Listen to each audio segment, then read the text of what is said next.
Bismillahirrahmanirrahim. Assalamualaikum warahmatullahi wabarakatuh. Innal hamdalillah nahmaduhu wa nasta'inuhu wa nastaghfiruh wa na'udzu billahi min shururi anfusina wa min sayyiati a'malina. May yahdihillahu fala mudilla lahu wa may yudlil fala hadiya lahu. Wa ashhadu an la ilaha illallah wahdahu la syarika lahu wa ashhadu anna Muhammadan 'abduhu wa rasuluh. يا أيها الذين آمنوا اتقوا الله حق تقاته ولا تموتن إلا وأنتم مسلمون يا أيها الناس اتقوا ربكم الذي خلقكم من نفس واحدة وخلق منها زوجها وبث منهما رجالا كثيرا ونساء واتقوا الله الذي تساءلون به والأرحام إن الله كان عليكم رقيبا يا أيها الذين آمنوا اتقوا الله وقولوا قولا سديدا يصلح لكم أعمالكم ويغفر لكم ذنوبكم ومن يطع الله ورسوله فقد فاز فوزا عظيما. أما بعد. Alhamdulillah, bersyukur kita kepada Allah Subhanahu wa taala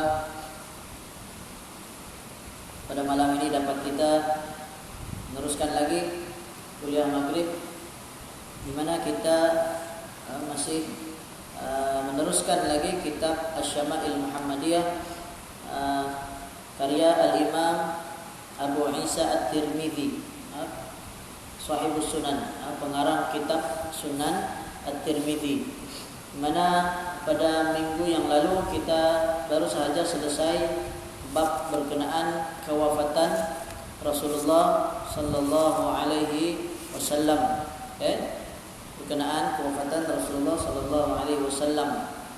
Dan pada hari ini insyaallah kita akan masuk bab yang baru, bab yang ke-53, bab ma jaa fi mirathi Rasulillah sallallahu alaihi wasallam, bab tentang peninggalan warisan Rasulullah sallallahu alaihi wasallam, mirath, warisan, yaitu apa yang ditinggalkan oleh Rasulullah sallallahu alaihi wasallam. Hadis yang pertama dalam bab ini, hadis yang ke-321 dari Amr bin Al-Harith radhiyallahu anhu berkata, ma taraka Rasulullah sallallahu alaihi wasallam illa silahahu wa bagtalahu wa baghlatahu wa ardan wa ja'alaha shadaqatan. Hadis riwayat Imam Al-Bukhari. Rasulullah sallallahu alaihi wasallam tidak meninggalkan sesuatu,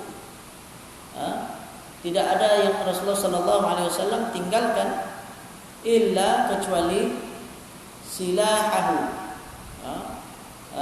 senjata peperangan. Nabi tinggalkan senjata peperangan. Wa baghlatahu, baghlah dia, baghal ataupun keldai. Wa ardan, dan juga tanah, sebidang tanah. Ja'alaha shadaqatan, yang mana Nabi sallallahu alaihi wasallam jadikan semuanya itu sebagai sedekah. Nabi sallallahu alaihi wasallam jadikan semua tanah Nabi yang Nabi ada semua diberikan sedekah. Para nabi, mereka apa jua harta warisan yang mereka ada, mereka tidak akan berikan kepada ahli keluarga mereka. Semua harta ataupun peninggalan Rasulullah sallallahu alaihi wasallam akan disedekahkan kepada kaum muslimin. Jadi untuk ahli keluarga kita memang tidak memperolehi apa-apa. Sebab itulah ketika Rasulullah sallallahu alaihi wasallam setelah wafat, maka Fatimah, dia bertanya, Fatimah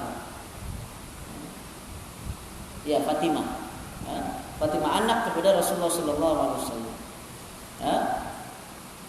Dia bertanya, adakah harta yang Rasulullah sallallahu alaihi wasallam tinggalkan? Kemungkinan Fatimah tidak tahu. Lalu Abu Bakar menjelaskan bahwa Rasulullah sallallahu alaihi wasallam tidak meninggalkan apa-apa pun ke keluarganya, karena memang itulah yang diperintahkan oleh Allah kepada Nabi. Bahkan seluruh Nabi, seluruh Nabi juga mereka tidak meninggalkan apapun untuk ahli keluarganya. Itu khusus bagi mereka. Bagi kita lainlah, kan? Bagi kita orang biasa, kalau ada harta maka dia ada warisan lah. Dia kena ada apa dipanggil? Ilmu faraid. Ada ilmu faraid dia. Ada pembahagian yang telah dibahagikan oleh Allah Subhanahu wa taala di dalam Al-Qur'an. Sudah dibagi berapa sekian. Kan? Diperincikan pembahagiannya. Kenapa? Kalau dibiarkan manusia yang membahagi, niscaya tidak akan puas. Manusia tidak akan berpuas hati. Kita tengok hari ini, bila ada orang meninggal dunia, kan, maka berlakulah, kan, pergaduhan, berebut harta dan sebagainya. Tidak puas hati, ada yang ambil lebih dan seterusnya. Sebab itulah di dalam Islam segala harta, maka kalau tidak diwasiatkan, maka dia otomatis dia akan diserahkan kepada urusan faraid, yaitu mengikut apa yang telah ditentukan oleh Allah di dalam Al-Quran, dan juga ada dia punya perinciannya diperincikan di dalam hadis Nabi. Tapi ilmu faraid ini memang ilmu yang sukar juga, ada ahli dia. Saya sendiri pun tidak mahir, bahkan tidak belajar secara mendalam, cuma umum saja. Kita boleh buka dalam surah An-Nur ataupun surah An-Nisa, ada di situ penjelasan ataupun perincian. Disebut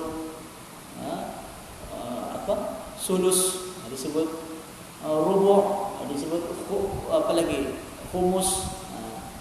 Semua itu adalah sebutan matematik lah dalam bahasa Melayu. 1/3, kan, 1/5 dan seterusnya. Itu ada di dalam Al-Quran perinciannya. Jadi dalam sebuah hadis Nabi sallallahu alaihi wasallam pernah bersabda, innal ulama warathatul anbiya. Sesungguhnya para ulama adalah pewaris Nabi. Ulama ini orang yang berilmu, maka mereka ini mewarisi Nabi, tapi bukan menjadi Nabi betul-betul, tidak. Yaitu mereka mewarisi dari sudut mereka menyampaikan dakwah. Itu para ulama. Dan tugas siapa juga yang berilmu hendaklah disampaikan. Karena Nabi mengatakan balighu anni walau ayat, sampaikanlah daripadaku walau sepotong ayat, sampaikan. Cuma syaratnya bila kita hendak berdakwah, pastikan kita benar-benar berilmu. Maksudnya kita tahu betul-betul itu datangnya dari agama.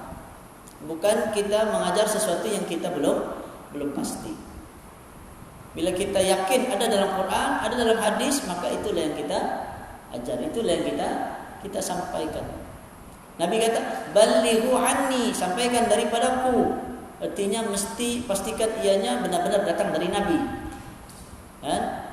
Sebab pada zaman sekarang, bukan zaman sekarang, dari zaman dulu lagi, hadis-hadis palsu yang tersebar, banyak hadis palsu tersebar. Di antaranya orang yang sengaja mereka hadis palsu ini, mereka juga berniat kebaikan, mereka berniat baik. Katanya kononnya supaya manusia ini buat kebaikan, maka dia cipta hadis yang Nabi tidak pernah katakan, tapi dia katakan Nabi katakan.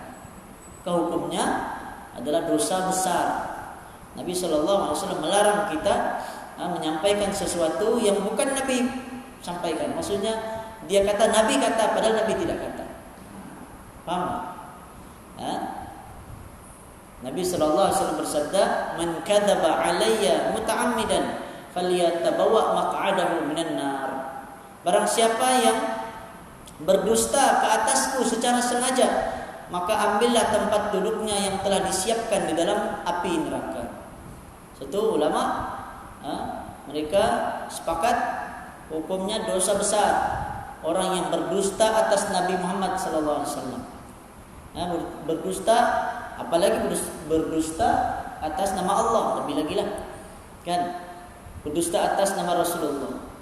Seperti contohnya ada satu risalah orang sebarkan, kodenya Rasulullah kata tembakau itu adalah kencingnya syaitan. Jadi tujuannya baik, dia ingin supaya orang tidak merokok, kan? Tapi dia kata Rasulullah bersabda, nah, itu masalahnya. Sedangkan di zaman Rasulullah belum ada pun lagi rokok, belum ada, kan? Tidak pernah wujud pun zaman itu, ataupun mungkin belum lagi sampailah. Allah alam, saya pun dah pasti. Mau kena cek balik bila rokok ni mula-mula ada. Tapi yang pastinya zaman Nabi memang tidak dikenali lagi. Apalagi dadah yang jenis-jenis segala macam hari ini, zaman itu belum ada, kan? Jadi rokok, jadi sesuatu awal-awal dahulu kalau kita lihat pembahasan para ulama, banyak yang kata rokok ni makruh, kan? Yang kata makruh sebab apa? Sebab ianya tidak bermanfaat, kan, membazir dan seterusnya. Tetapi akhir-akhir ni ataupun kebanyakan para ulama hari ini mereka semua sepakat rokok itu hukumnya haram. Kenapa? Sebab bila dilihat dari sudut bahayanya pada kesihatan, maka selari dengan hadis-hadis Nabi yang ada. Di samping hadis-hadis tentang tentang perkara yang yang tidak bermanfaat, kan? Min husnil islamil mar'i tarkuhu ma la ya'nihi. Kata Nabi, di antara kebaikan seorang muslim ialah dia meninggalkan apa-apa yang tidak memberi manfaat pada dirinya. Itu di antara kebagusan, keelokan orang Islam. Dia tinggalkan apa yang tidak memberi manfaat. Tapi ada yang lebih jelas kata Nabi, la darara wa la dirar. Tidak boleh memudaratkan diri sendiri dan memudaratkan orang lain. Ternyata para dokter mengatakan orang yang merokok beratusan dengan orang yang tidak merokok, bahayanya lebih kepada orang yang tidak merokok menghirup asap orang yang merokok, kan? Jadi itu pembahasannya lah, okay? Jadi memang betul di zaman Nabi tidak ada hadis dia. Jadi untuk menyatakan boleh tidak boleh, kita perlukan kepada sumber yang benar lah. Kena jelaskan hadis Nabi yang setakat yang ada. Memang Nabi tiada sebut. Kalau dulu saya belajar, ustaz kami dia bilang, ada orang bilang dada mana ada sebut dalam Quran, dia bilang mana ada dada, boleh bantu dada, dia bilang, kan? Jadi kalau tidak dalam Quran bolehlah, yang ada dalam Al-Quran cuma Arab saja. Jadi ustaz saya tu dia bilang ada, dia bilang, dia bacalah wailul likulli humazatil lumazah. Di ujung-ujung dia kan fi amadim mumaddadah. Nah, kan ada kan dada sana. Tapi sebenarnya itu bukan dada. Itu lain, ya. Kata itu tafsirannya perkara lain, tidak kaitan dengan dada. Itu sajalah. Tentu dia sembanglah untuk orang yang dia mau juga apa yang ada dalam Al-Quran. Sebab itu sumber hukum dalam Islam kita pertama sekali Quran, kemudian yang keduanya as-sunnah, yang ketiganya ijma', dan yang keempatnya qiyas.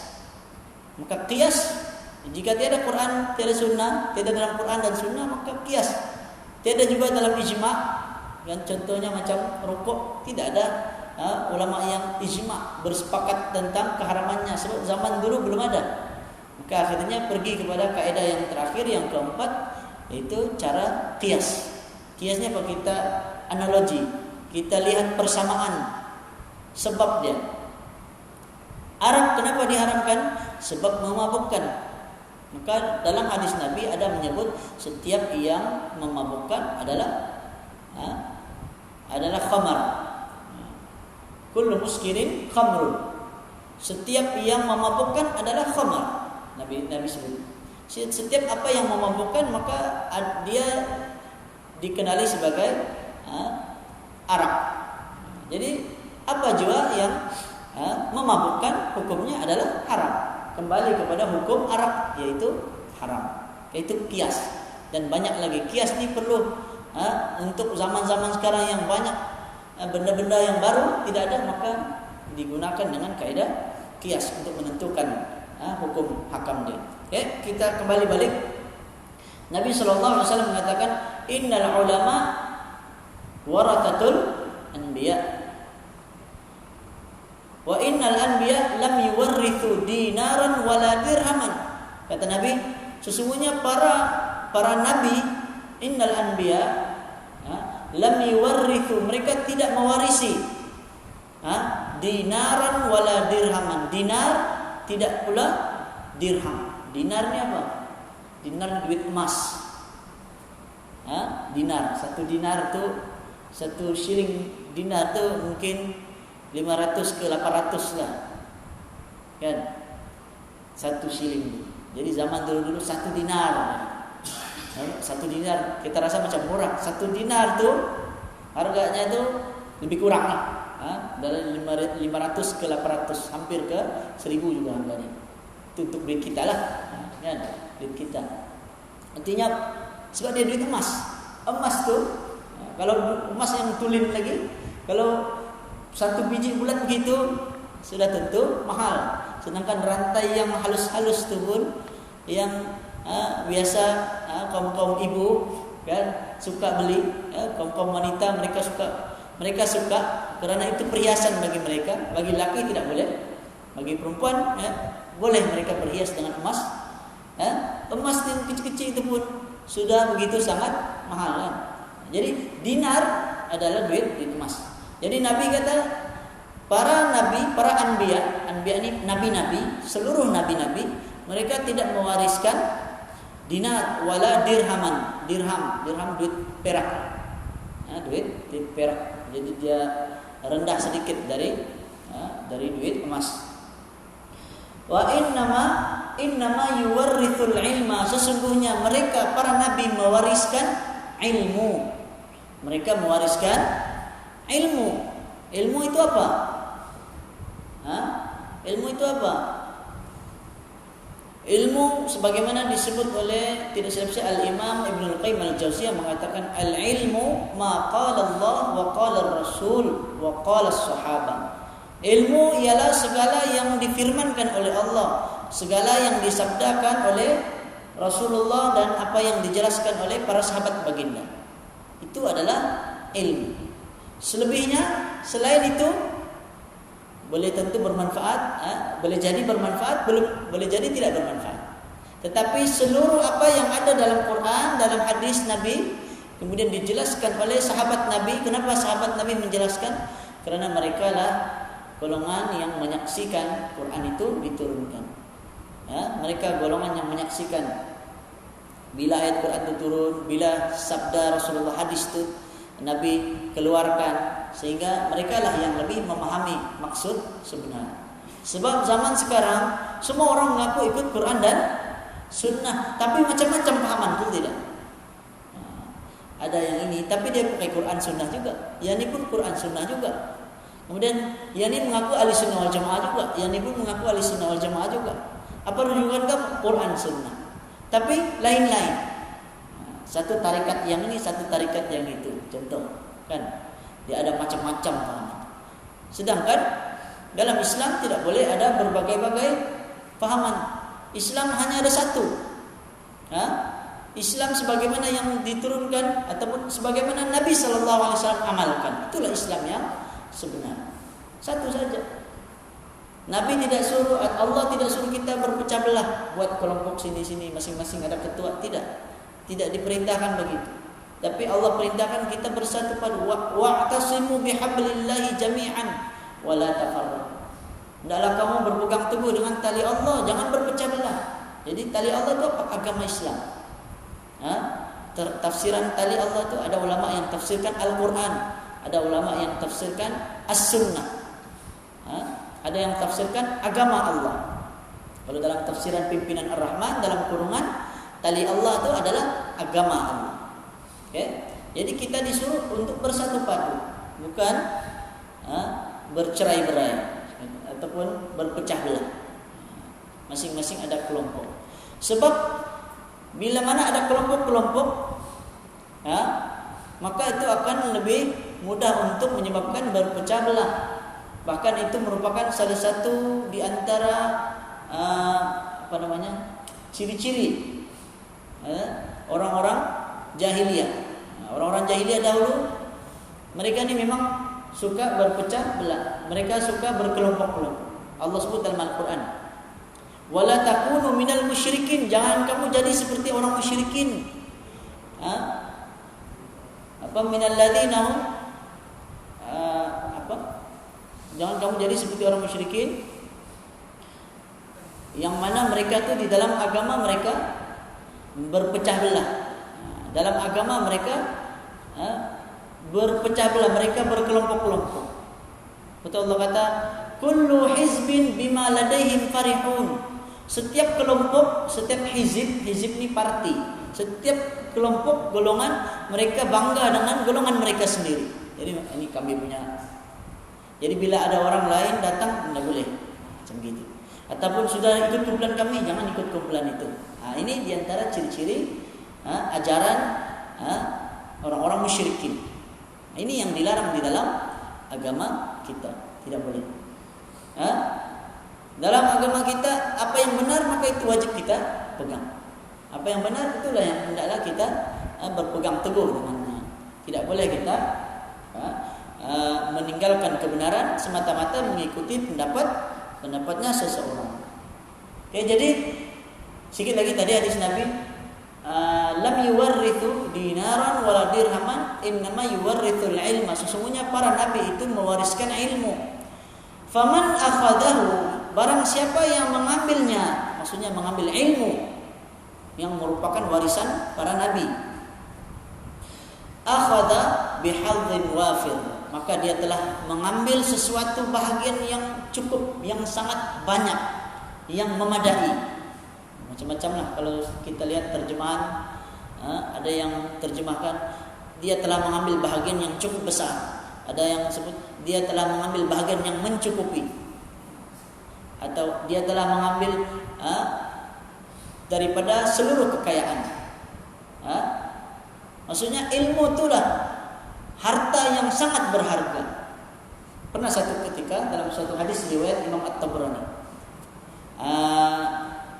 Abu Hurairah, kenal Abu Hurairah, sahabat Nabi. Digelar Abu Hurairah sebab dia suka main anak kucing kan. Jadi suatu ketika dia keluar pergi ke pasar. Lepas tu dia pun kata kepada orang-orang yang ada di pasar, apa kamu buat di sini? Di masjid Nabi sedang memberikan ghanimah, berikan harta rampasan perang, dia kata, bagi-bagi harta. Tapi kamu duduk di sini. Tanya, berkata Abu Hurairah, begitulah. Lalu orang-orang yang ada di pasar ini pun mereka cepat-cepat pergi ke masjid lah. Ada harta ni kena bagi-bagi. Pergilah masjid. Bila mereka sampai di masjid, lepas itu apa yang mereka nampak? Mereka nampak orang sembahyang, mereka nampak orang baca Quran, mereka nampak orang berbincang tentang ilmu. Kan? Akhirnya mereka pun kecewa balik. Jumpa balik dengan Abu Hurairah. Tidak ada apa-apa pun. Apa yang kamu lihat tadi di masjid? Kata Abu Hurairah. Kami melihat orang sembahyang, kami melihat orang baca Quran, orang sedang berbincang tentang ilmu. Maka kata Abu Hurairah, itulah ilmu yang diwariskan oleh Nabi kalian. Jadi yang Nabi berikan itulah dia, beribadah kepada Allah, kan? Kemudian membaca Al-Quran, kerana Al-Quran menghimpunkan seluruh ilmu. Kemudian berbincang tentang ilmu, yaitu contohnya mendengar ceramah ataupun kita berbual-bual, tapi bukan berbual kosong, tapi berbual tentang agama, tentang akhirat. Okay? Itulah yang diwariskan oleh Nabi kita. Okay? Seterusnya hadis yang ke-322 dari Abu Hurairah radhiyallahu anhu berkata, "Ja'at Fatimah ila Abi Bakrin faqalat, man yarithuka?" Faqala ahli wa waladi. Faqalat mali la arithu abi. Faqala Abu Bakr, sami'tu Rasulullah sallallahu alaihi wasallam yaqul la nurathu walakinni a'ulu man kana Rasulullah sallallahu alaihi wasallam ya'uluhu wa unfiqu ala man kana Rasulullah sallallahu alaihi wasallam yunfiqu alaihi.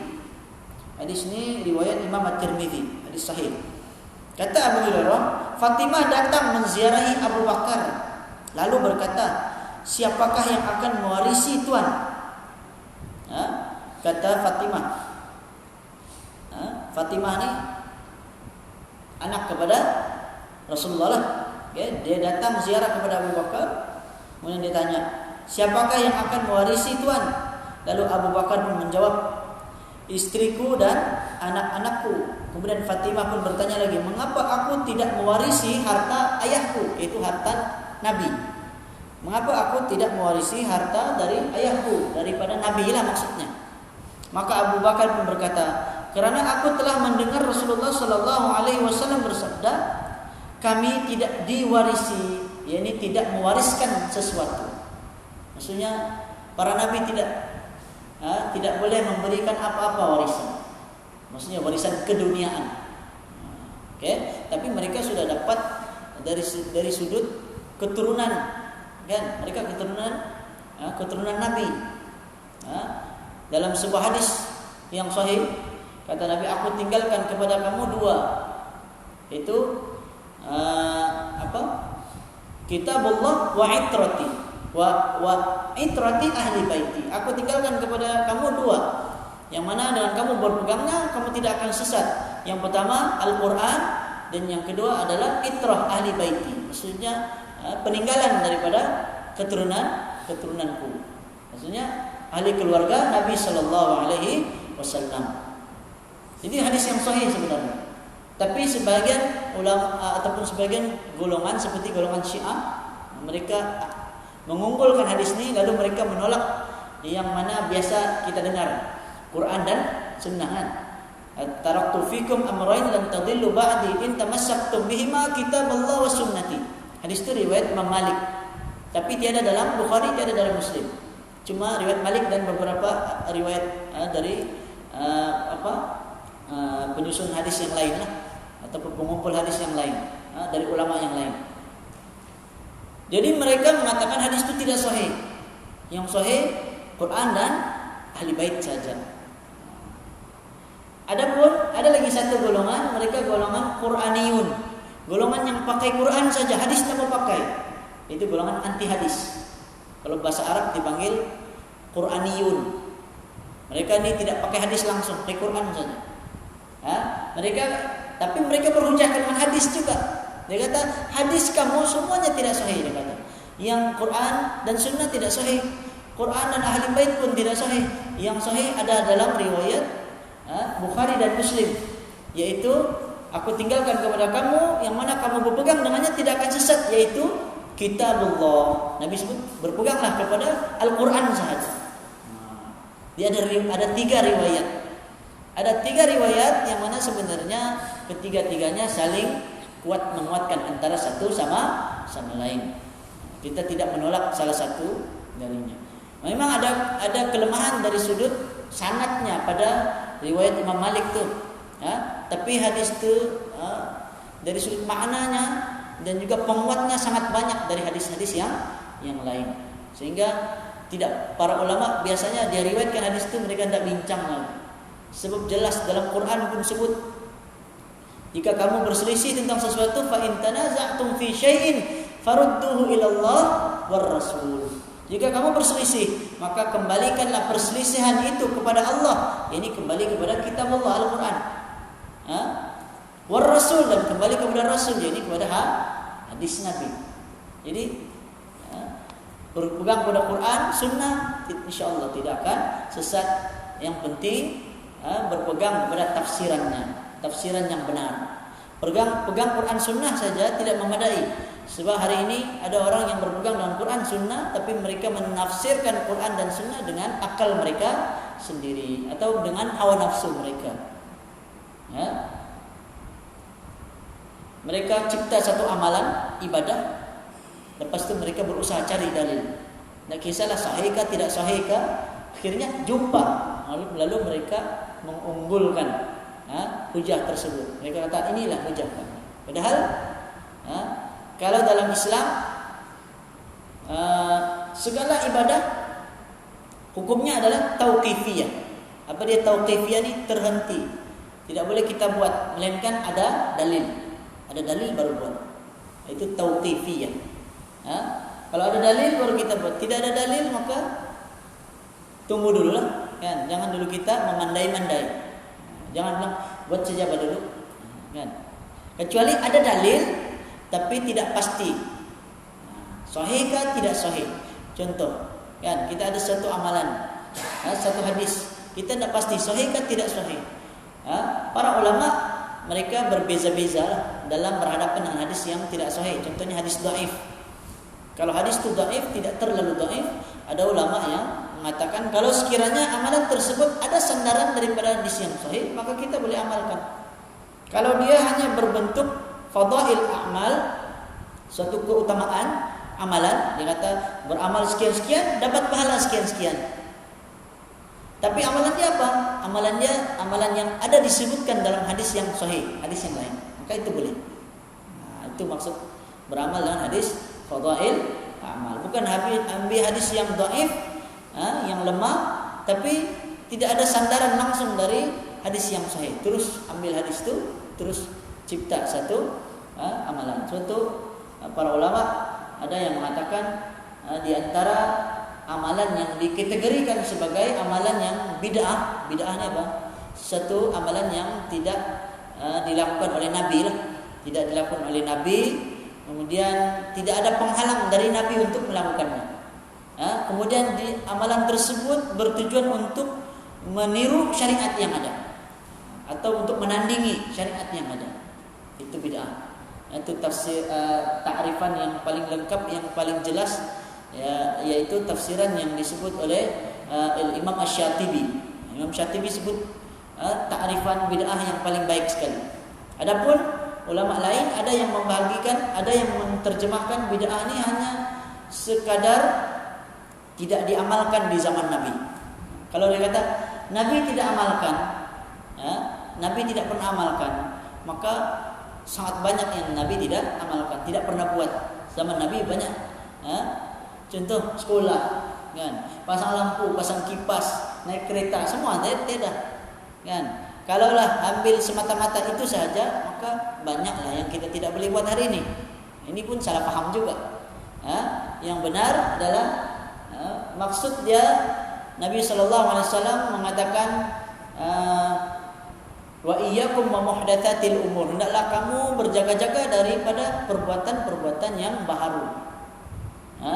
Atau mereka satu amalan. Sebab apa?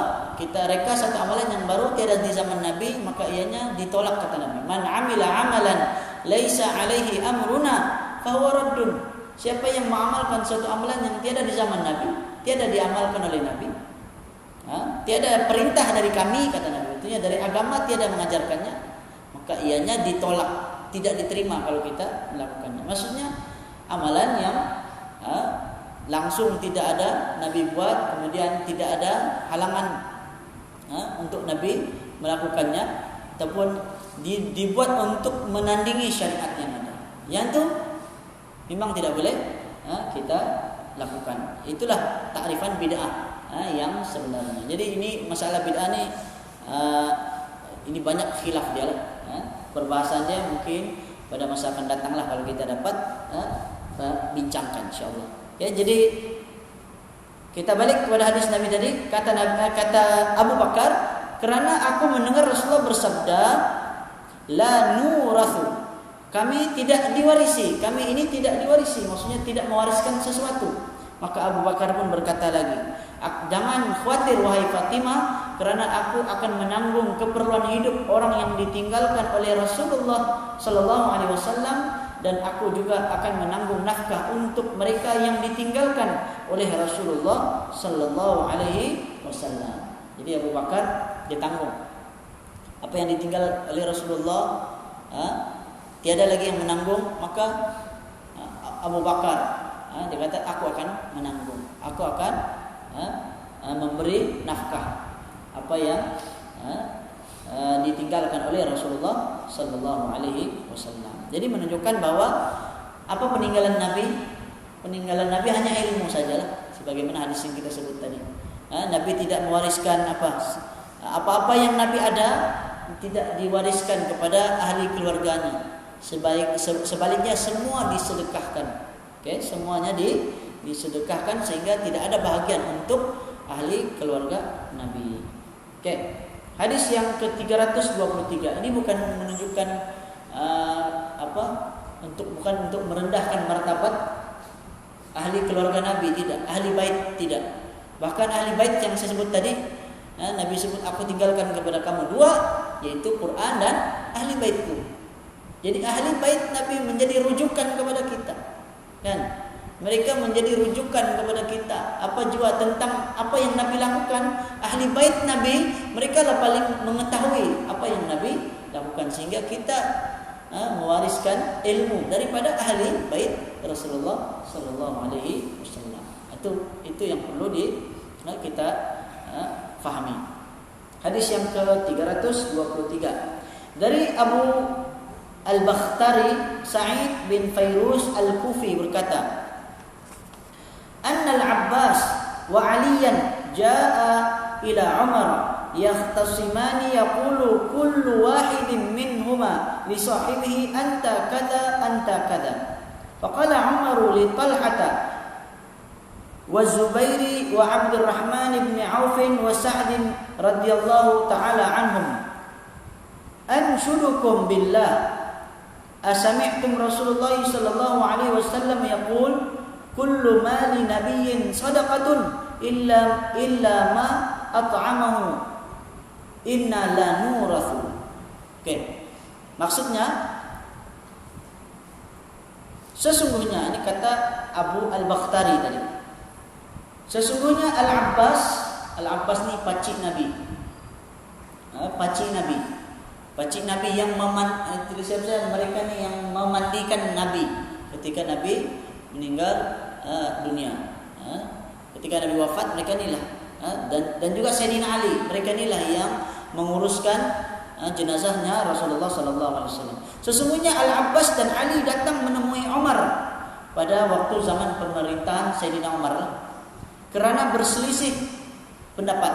Mereka berselisih pendapat ini bukan sekarang saja, zaman dulu sudah, zaman Rasulullah pun sudah ada perselisihan pendapat. Jadi perkara berselisih ini adalah perkara yang normal, maksudnya yang fitrah. Allah ciptakan kita manusia ini, dia memang ada setiap manusia ini dia ada sudut pandang yang berbeza. Kan? Contoh kita bagi satu gambar, ada yang kata ini cantik, ada kata enggak berapa cantik, ada kata enggak lawak. Jadi dia subjektif. Sentiasa pasti ada perbezaan pandangan. Satu yang menyatukan kita umat Islam ketika mana kita berbeza pandangan, yang menyatukan kita adalah Al-Quran dan As-Sunnah. Itu saja yang menyatukan kita. Adapun orang yang tidak mengikuti Quran dan Sunnah, maka mereka lah yang ingin memecah belahkan kaum muslimin. Bukan orang yang mengajak kepada Quran Sunnah dikatakan mereka membawa perpecahan. Tidak. Orang yang mengajak kepada Quran Sunnah, mereka lah orang yang bersatu padu. Sebaliknya orang yang kata biarlah bang, kan? Tidak payahlah kita sibuk urusan orang. Kalau dia mau pilih pandangan dia begini, biarlah begitu. Dia seolah-olah kita macam kita kata marilah kita sembahyang. Biarlah orang itu mau sembahyang ada wudhu kah, tidak wudhu kah, dia mau sembahyang menghadap kiblat kan, dan menghadap kiblat kan, yang penting sembahyang. Boleh tak begitu? Tidak kan? Kita kena tegur bila ada salah. Kena kembali arah kiblat satu saja. Kan? Cara ibadah kita setelah diajarkan oleh Rasulullah sallallahu alaihi wasallam. Sembahyang tanpa wudhu tidak boleh. La tuqbalu shalah, la salata bi ghairi tuhurin. Tidak sah solat tanpa bertaharah, tanpa bersuci. Jadi orang yang tidak suci bagaimana ingin sholat. Jadi itu perumpamaan orang yang kata tidak perlu kita sibuk memperbetulkan orang lain, yang penting cukup apa? Ajak sholat saja, ajak mengucap syahadah saja. Kan? Ada orang kata kita ajak orang masuk Islam, lepas itu terpulanglah Islam apa dia mau? Tidak boleh juga. Kenalah ikut Islam sebagaimana yang ditinggalkan oleh Nabi kita Nabi Muhammad sallallahu alaihi wasallam. Okey. Sesungguhnya Al-Abbas dan Ali datang menemui Umar kerana berselisih pendapat. Salah seorang berkata kepada orang yang lain, "Kamu ini tidak berhak menguruskan sedekah ini. Aku lebih utama dari kamu." Ini diantara perselisihanlah yang berlaku pada waktu itu. Lalu Umar berkata kepada Talhah, kepada Zubair dan Abdurrahman bin Auf dan juga Sa'ad bin Abi Waqqas. Kata Umar, "Aku bertanya kepada kalian, kepada kamu dengan nama Allah. Tidakkah kamu sekalian pernah mendengar bahawa Nabi sallallahu alaihi wasallam pernah bersabda, setiap harta yang ditinggalkan oleh seorang nabi adalah sedekah, kecuali bahagian untuk rezeki keluarga yang menjadi tanggungannya, sesungguhnya kami tidak diwarisi." Itu kata Sayyidina Umar, bahwa Nabi SAW bersabda, setiap harta yang ditinggalkan oleh Nabi semuanya dijadikan sedekah, kecuali bahagian rezeki keluarga yang menjadi tanggungannya, sesungguhnya kami tidak diwarisi. Mereka pun menjawab, Allahumma ya. Maksudnya Allahumma ni ya Allah, ya Allah. Maksudnya mereka pun menerima Allahumma ya. Sebenarnya hadis ini ada riwayat yang lebih panjang lagi untuk kita lebih memahami ataupun mengetahui dia punya latar belakang kisah ini. Jadi ala kulli hal, ringkasnya dalam hadis ini menceritakan bahwa Nabi sallallahu alaihi wasallam mengatakan tidak ada sedekah, tidak ada warisan. Kami tidaklah diwarisi, kami tidak meninggalkan sebarang warisan. Jadi bahagian rezeki untuk keluarga yang menjadi tanggungan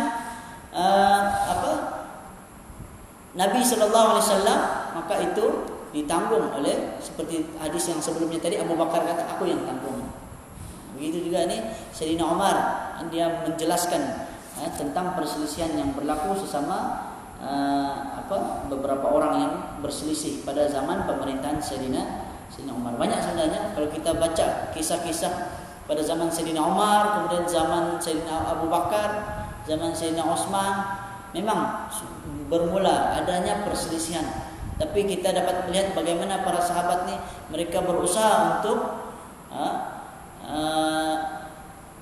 mencari penyelesaian untuk menyatukan semula umat manusia, di mana mereka berpecah belah, mereka berselisih pandangan. Contoh Sayyidina Utsman pernah suatu ketika, kalau ikut sunnah Nabi yang sebenar, ketika berada di orang yang pergi melaksanakan haji, di mana di padang Arafah, Nabi sallallahu alaihi wasallam biasanya solat secara, di sana Nabi akan solat secara qasar, Nabi sembahyang 2 rakaat saja. Tapi pernah Sayyidina Utsman ni, saya ingat dia punya kisah dia, cuma dia punya kisah dia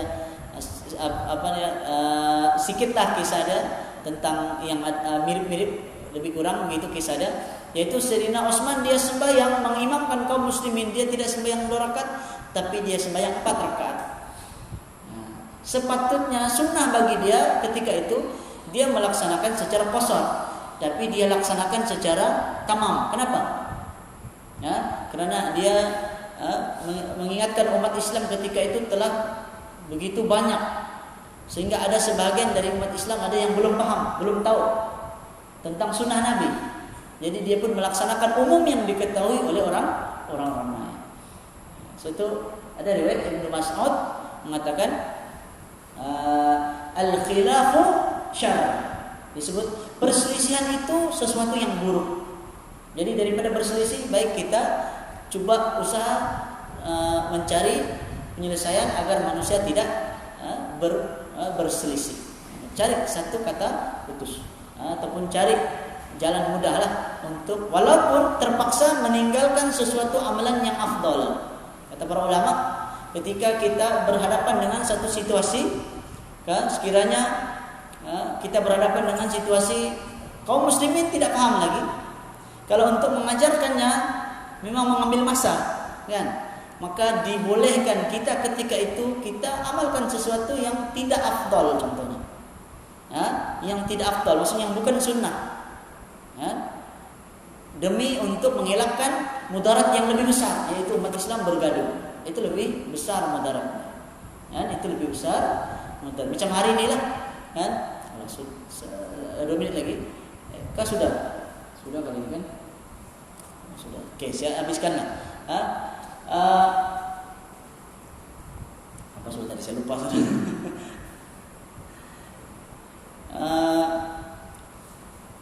Tentang perselisihan tadi itu kan,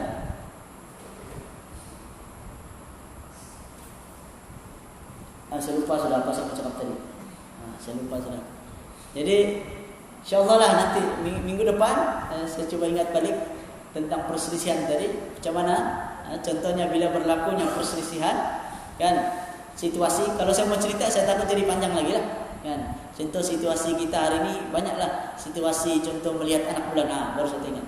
Macam melihat anak bulan contohnya, ada perselisihan, kan. Ada yang nampak anak bulan, sedangkan pengumuman contohnya pemimpin kerajaan kita sudah umum tidak nampak anak bulan contohnya, kan. Maka yang mana yang lebih diutamakan, kan. Ada ulama yang kata jika kita melihat kita wajib berpuasa contohnya, kita nampak anak bulan. Tapi oleh kerana ada yang lebih berautoriti, kan, maka hendaklah kita mengikut jumlah yang lebih ramai tersebut demi untuk mengelakkan perselisihan lah. So Nabi sebut sumu li ru'yatih wa aftiru li ru'yatih. Kemudian berkorbanlah juga udhiyah li ru'yatih. Hendaklah kamu berpuasa kerana melihat anak bulan. Kemudian berhari raya kerana melihat anak bulan. Kemudian dalam riwayat yang lain, hendaklah kamu berpuasa di mana hari para kaum muslimin berpuasa. Hendaklah kamu berhari raya di mana kaum muslimin berhari raya.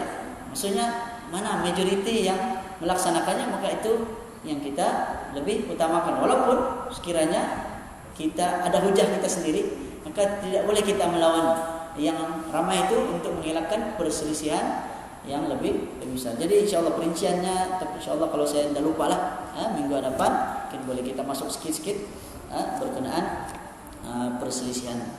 Jadi ada lagi lebih kurang 3 hadis dalam bab ini. Kemudian kita ada satu sahaja lagi bab yang terakhir, bab mimpi melihat Rasulullah sallallahu alaihi wasallam. Kemudian kitab ni habis. Kitab Syama'il Muhammadiyah kita ini selesai, barulah kita akan kembali semula kepada kitab perisai bagi sekalian mukallaf, kitab membicarakan tentang akidah, yang telah kita masuk sedikitlah sebelum ini. Jadi yang baik datang dari Allah, yang lemah dari saya sendiri. Saya memohon maaf sekiranya ada kekurangan, ada kesilapan dalam penyampaian saya. Aqulu qouli hadza wa astaghfirullahal azim li wa lakum. Wa sallallahu ala nabiyyina Muhammad wa ala alihi wa sahbihi wa baraka sallam. Subhanakallahumma bihamdika asyhadu an la ilaha illa anta astaghfiruka wa atubu ilaik. Assalamualaikum warahmatullahi wabarakatuh.